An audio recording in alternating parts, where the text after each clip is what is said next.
금이 이렇게 가치가 좀 올라갔을 때 이 시기에 어떤 공통점 같은 게 있을까요? 역사적으로 위험할 때 늘 언제나 금값이 올라갑니다. 미래가 불확실할 때 금값은 올라요. 여기저기서 전쟁 이야기도 들리고 국제사회에서 앞으로 뭐가 되지? 대한민국은 어떻게 가야 되지? 이런 것도 있고 이게 종합적으로 좀 펼쳐지고 있는 시점이 2025년, 2026년 요 시점인 것 같아요. 그러다 보니까 금값이 지금 치솟고 있는 거고 뉴스가 지식이 되는 순간 지식의 발견 역사학자 김재원 선생님과 얘기 이어가겠습니다. 선생님 이번에는 금 얘기를 좀 해볼게요. 네. 금이 이렇게 가치가 좀 올라갔을 때 사람들이 금을 더 막 갖고 싶어 할 때 역사적으로도 보면 이 시기에 어떤 공통점 같은 게 있을까요? 역사적으로 위험할 때 늘 언제나 금값이 올라갑니다. 미래가 불확실할 때 금값은 올라요. 만약에 지금 당장 현금 잘 돌아가고 국제관계 편안하고 그다음에 정부의 정책들도 안정적으로 이렇게 흘러가는데 화폐가 탄탄하게 경제를 돌릴 수 있는 거잖아요. 근데 금값이 굳이 막 요동을 치겠어요. 그럴 이유가 없는 거죠. 지금 그 내가 가지고 있는 이 화폐라고 하는 걸로 불안할 때가 오는 거죠. 그때마다 금값은 오릅니다. 왜냐하면 화폐와 금은 동일하지는 않지만 화폐와 엇비슷한 가치를 갖고 있다라고 늘 우리가 봐왔었고 역사적으로 안전자산의 느낌으로 가져갈 수 있는 거기 때문에 이때 이제 올라가는 거죠. 뭔가 여기저기서 전쟁 이야기도 들리고 국제사회에서 동아시아에서도 중국과 일본이 막 서로 막 으르렁거리고 그것 때문에 막 대만이 막 꿈틀꿈틀거리고 있고 근데 그래서 늘 언제나 뭔가 중심을 잡아준다라고 믿고 있었던 미국도 뭔가 뒷짐 지는 것 같으면서도 들어올 것 같기도 하고 어떻게 되지?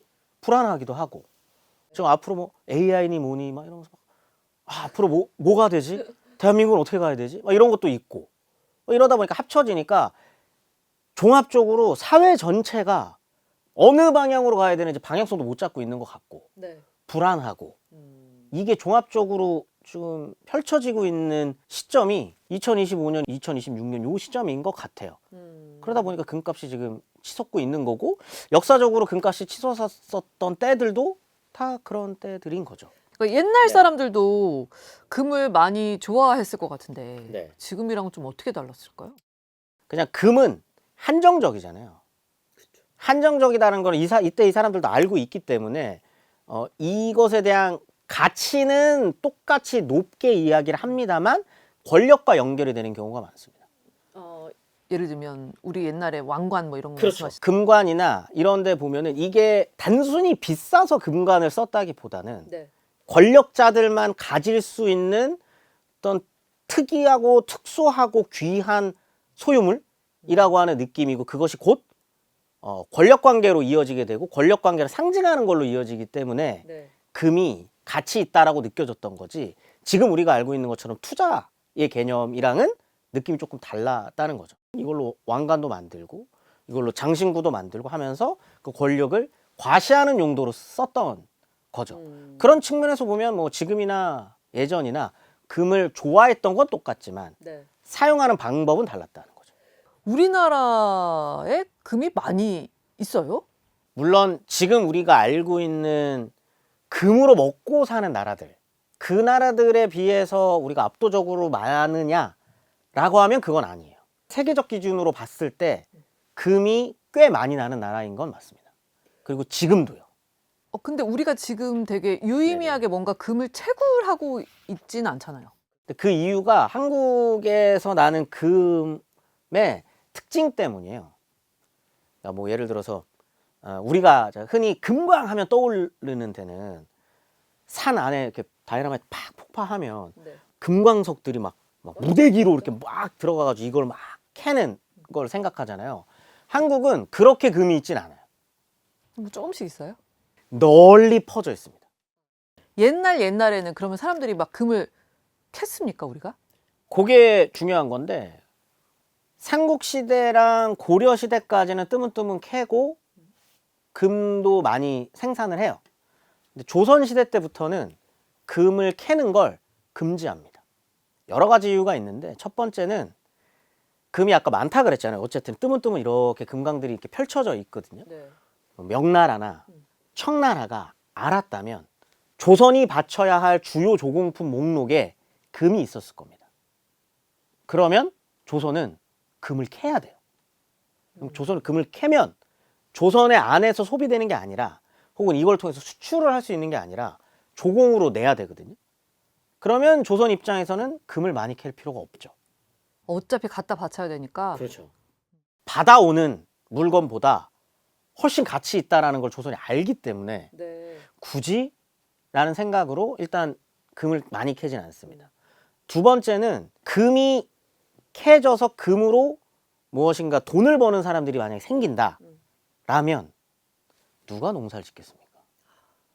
그러니까 농업이 주된 산업이었으니까, 그렇죠? 90% 이상이 농사로 먹고 사는 사람인데, 그리고 농사를 짓지 않으면 국가 경제가 파탄이 나는데 금으로 조금이라도 돈을 버는 사람이 생겼다라고 하는 소문만 돌아도 조선은 아무도 농사를 짓지 않았겠죠. 농기구를 버리고. 소 팔고 뭐 달구지 팔고 낫 팔고 해서 금을 캐러 갔겠죠. 그러면 농업 생산량이 말도 안 되게 떨어졌을 거고요. 그러면 조선은 망했을 겁니다. 금 캐러 다니는 바람에. 그래서 조선이라는 나라에서는 금강 개발 자체를 막아요. 국가에서. 거의 묻어뒀다. 그렇죠. 이런 느낌이네요. 그렇죠. 그러다가 조선 말 대한제국으로 넘어가는 이 과정에서 스스로 금강을 개발해서 금을 캐는 걸 선택하는 게 아니라 금광을 외국 열강에게 파는 걸 선택합니다. 국가에서 여기를 들어가서 캐는 게 아니라 미국, 일본에다가 금광통으로 파는 거예요. 그럴 여력도 없었던 거예요. 그러면. 그렇죠. 그래서 외국 그 열강들이 와가지고 파서 많이 가져가고 돈 많이 벌고 그랬던 거예요? 미국에서 캤었던 그 운상금강이라고 하는 곳에서는 어마어마하게 금이 나왔습니다. 그럼 캐서 그냥 가져가요? 금광을 개발하겠다라고 하는 권리를 대한제국의 염가에 사서 네. 여기서 나오는 금은 가져가는 겁니다. 이걸로 미국이 일단 재미를 보고요. 네. 1905년부터는 이제 통감부 시절로 들어가고 일제강점기로 넘어가잖아요. 그럼 일본이 알죠. 그래서 일본이 나머지 금강들을 다 먹어치웁니다. 1910년에 일제강점기로 넘어가서부터는 계산을 합니다. 지금 금강 개발을 하는 게 우선일까?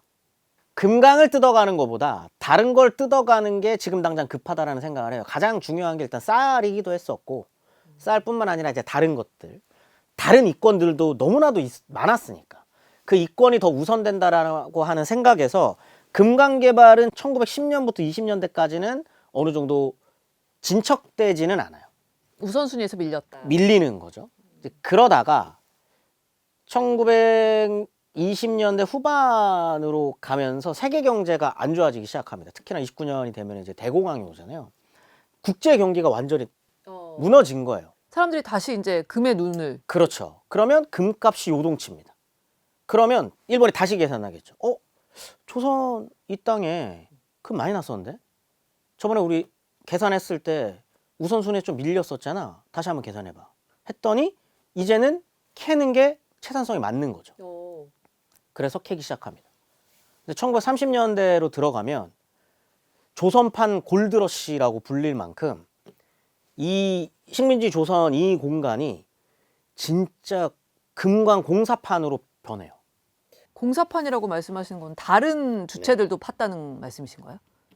일본이 조선에서 금강을 개발하려면 여기서 개발을 해야 되는 사람들이 필요하겠죠. 네. 그 사람들 조선인들입니다. 근데 요게 어떤 문제로 연결이 되느냐? 조선이 굳이 금강 개발을 막았었던 이유랑 연결이 되는 거예요. 일본이 지금 대공황을 이겨내는 과정에서 금강 개발을 조선에다가 막 적용시켜가지고 하려고 하다 보니까 원래 농사 짓던 분들이나 노동하시던 분들이 다 금 캐러 가는 거죠. 아무도 농사를 짓지 않습니다. 그게 시스템이 어떻게 되는 거예요? 이게 굉장히 특이한 시스템인데요. 네. 땅 주인이 있고 땅 주인과 금강 개발 업자는 또 상관이 없습니다. 그러니까 예를 들면 앵커님께서 네. 금 캐러 가고 싶어요. 뭐 남산에 있는 뭐 A 지점부터 B 지점까지의 금강 채굴권을 사갖고 오는 겁니다. 아, 근데 그건 땅 주인이랑 상관없다고요? 상관없습니다. 아. 내가 여기 캘 거야 라고 하는 걸 총독부에 신고를 하면 허락을 해줘요. 돈 주고 산다. 그렇죠. 후암동에 금을 캘 수 있는 권한을 받으신 거예요. 여기에 금이 나올지 안 나올지 어떻게 알아요? 몰라요. 근데 캐는 거예요. 로또보다 더 한 거 아니에요? 한반도 땅은 확률이 생각보다 높은 거죠. 엄청나게 큰 금강은 아니더라도 파면 자주 나오기는 해요. 그러면 금맥을 발견했다 라고 신고를 하면 여기에서 금맥을 따라서 금을 캘 수 있는 권리는 앵커님이 갖고 있는 겁니다. 후암동에. 그럼 거기 나온 금 다 내 거 되는 그렇죠. 거예요? 그 권한을 갖고 있는 거예요. 가질 수 있습니다. 그 내가 채굴권이라고 하는 걸 가져가면 그걸 받아갈 수 있는 거거든요. 시대적 분위기가 어땠던 거예요? 왜 사람들이 그 채굴권을 왜 그렇게 샀던 걸까요? 일단 요 얘기를 하려면 이제 1920년대 중후반 정도로 좀 돌아가 볼 필요가 있을 것 같아요. 네. 요때 최창학이라는 사람이 있어요. 이 사람이 이제 해방 직전까지 아마 조선인 중에서는 현금이 제일 많은 사람이었을 겁니다. 이 사람이 뭘로 벌었냐? 금으로 벌거든요. 채굴권을 어마어마하게 샀나 보네요. 근데 이 사람은 원래부터 금 캐러 다니는 사람이에요. 금만이 같은 신만이가 아니라 이제 금만이. 금강을 돌아다니면서 금을 캐러 다니는 사람이에요.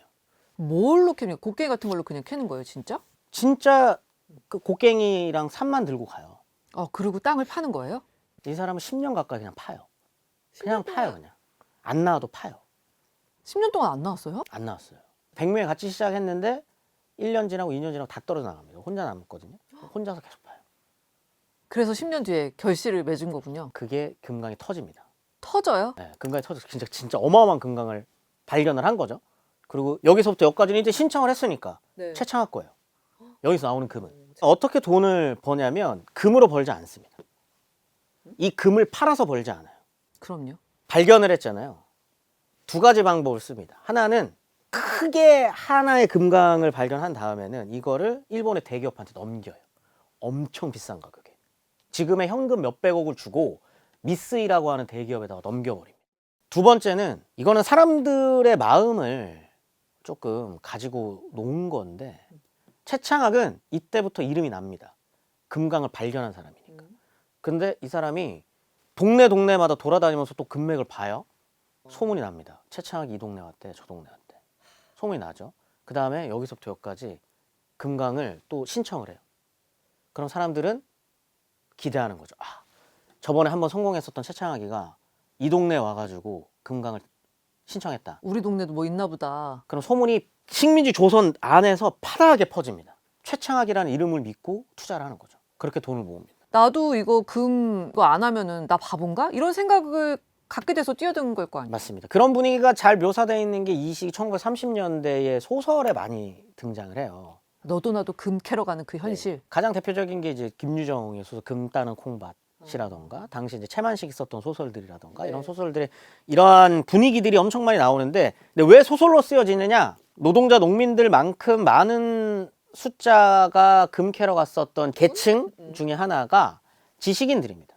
왜 그러냐면 이들을 당시에 부르는 명칭이 있어요. 룸펜 프롤레타리아라고 룸펜이라고 보통 부르거든요. 네. 룸펜이 뭐냐면 배운 건 많아요. 고등보통학교 나오고 뭐 누구는 뭐 대학까지 나오고 전문학교 나오고 일본에서 유학 갔다 왔습니다. 조선인이에요. 그러면 할 수 있는 일이 없어요. 근데 이들이 이 금에 미쳐버립니다. 소설이고 뭐 시고 이런 거 다 집어치우고 이 문학계가 통째로 그냥 막 금을 캐러 가는 거예요. 한국판 어떤 골드러시 이렇게도 불러요? 이때 당시 골드러시라는 표현을 씁니다. 확률이 굉장히 낮고 성공 확률이. 하지만 성공한 사람은 대박이 나죠. 그렇죠. 지금 뭐 우리 주식, 뭐 네. 코인, 부동산 이런 것도 뭐 열풍, 광풍이라고 표현 많이 하잖아요. 네. 그때 그 황금 광시대라고 하는 네네, 황금강 시대. 그때랑 조금 비슷한 그런 게 좀 보이세요? 많이 보이죠. 그래요? 오히려 좀 비교하기에 좀 적합한 건 이제 비트코인 같은. 물론 이제 비트코인도 긍정하시는 분들이 있지만 누군가는 이걸 투기로 바라보시는 분들이 있는 거잖아요. 근데 당시에 금 캐러 가는 건 투기입니다. 투기예요. 명확히. 성공할 확률도 낮고요. 성공한다고 하더라도 당시의 어떤 그런 어떤 구조 안에서 사실 일본 배불려 주는 거거든요. 근데 그런 거에 이제 목숨 걸고 뛰어드는 사람들이 이제 늘어나는 거였으니까. 우리 금하면은 우리 역사에서 또 네. 빼놓을 수 없는 게 너무 생생하게 나요. 네네. 네, IMF 때 금 모으기 운동. 그때 우리는 왜 이게 금을 모았던 걸까요? 그때 이게 무슨 의미예요? 강력한 국가주의적 시스템 속에 한국이 오랫동안 살았기 때문으로 보여져요. 국가 위기는 곧 나의 위기이라고 하는 혼연일체된 마음가짐을 이미 내면화하고 체내화해 있는 상황 속에 국가의 위기가 딱 닥치다 보니까 이건 나의 위기구나. 아, 그래서 금 모으기 운동으로 이어졌다. 그걸 체내화한 국민들이 국가가 이걸 이겨내려면 나도 희생해야지 라고 하는 생각을 자연스럽게 하게 되고 여기에서 이제 이 금 모으기 운동으로 나아갔던 걸로 보여져요. 왜 그러냐면 이 시기에 IMF를 겪거나 이 시기에 국제적으로 그런 또 위기가 찾아왔었던 나라들, 그럴 때 보통은 어떤 행동을 하냐면 거의 대부분의 국가에서는 시위를 합니다.